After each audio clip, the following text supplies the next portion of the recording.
This is Brenda, our choice for the MakeAble project. She has tremors. Symptoms of tremors are shaky voice, difficulty writing and drawing, and using utensils such as a spoon. At first, we decided to try and make something where it would help her eat.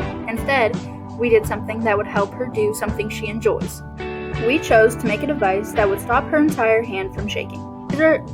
These are some of the first drawings that we have came up with, such as something for her arm, hand, and fingers.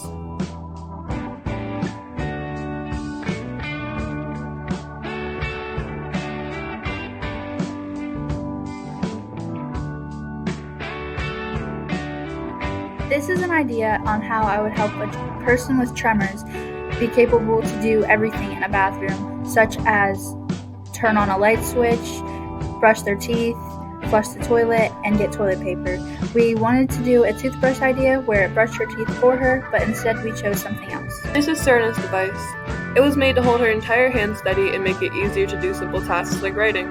This is Jesse's drawing, Harry the Spider. This is when we decided to change plans, and instead of doing the whole hand model, we decided to do it for just one finger.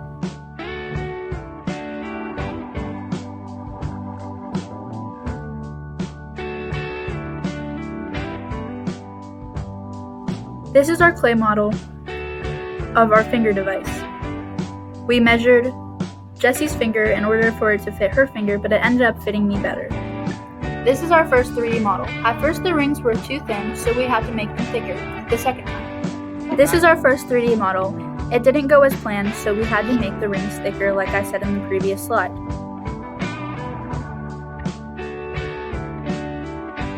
This is our final 3D print of our finger device.